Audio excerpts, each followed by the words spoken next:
Alright, so today is Thursday. So that means I have no schedule I ever stick to or ever will probably definitely stick to eventually. So here's today's topic.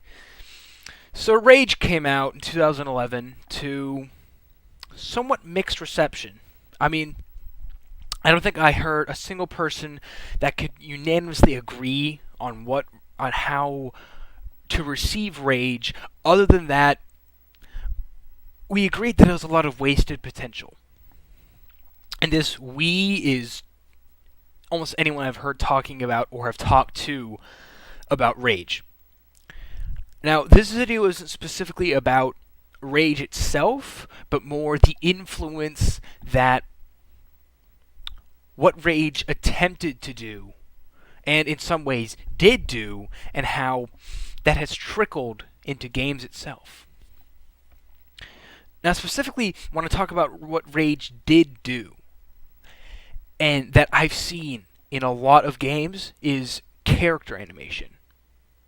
And what I mean by this is, when you shoot someone in Rage, say in the leg specifically, they would sort of crouch down and hold their leg or try to limp away or like roll out of the way, something like that. And I see that everywhere now. A lot of games have this happen. Psychos in Borderlands are a great example of this sort of animation quality. In terms of, you shoot at them and they'll duck out of the way or they'll start limping towards you. In fact, almost every single thing in Borderlands, the more injured it gets, the more pained it looks to move. You'll see little drips of blood fall out of them. This is really noticeable with Psychos and that sort of stuff.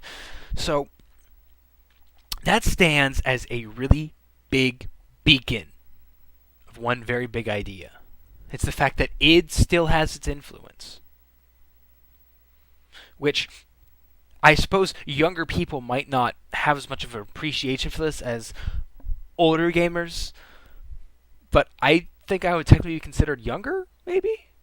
Considering Doom was released the year I was born. So, that's a thing.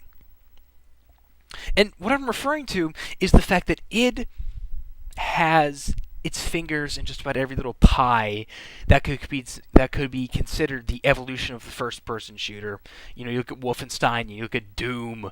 The fact that Doom, this big, monstrous game that caused a lot of controversy, and typically when you look at controversial games nowadays, they're probably a first-person shooter. Let's not beat around the frickin' bush.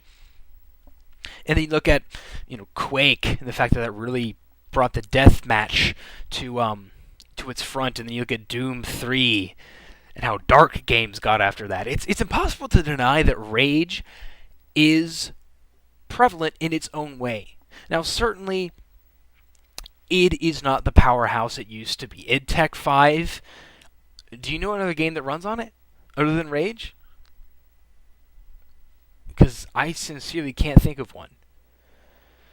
But if we can't learn to respect the fact that a company still does something that other companies want to look at and go, I want to do that,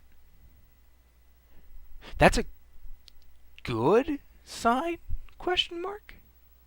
And I have to put this really hesitant good on this idea, because we always talk about how innovation is not as prevalent as it used to be, or it's scarce, or doesn't happen at all. And while certainly that might be true, it's not like it never happens. Certainly, people innovate all the time. But if we're not allowed to admit the fact that games are influenced by other games, then who are we kidding? Who are we kidding? Why did I want to make this point?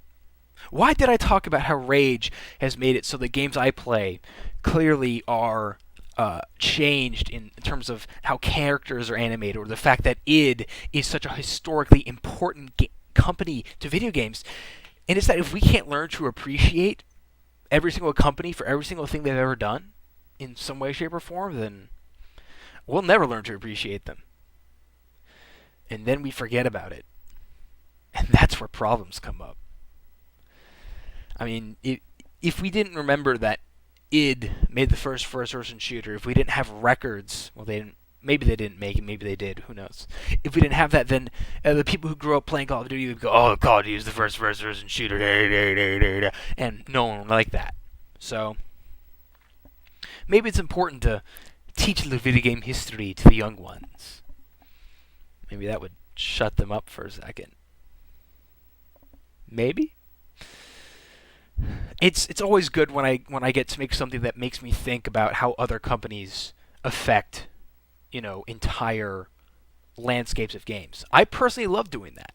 It makes it fun to look through the history books of gaming and see all the little branches and where they connect. Thank you for watching, ladies and gentlemen.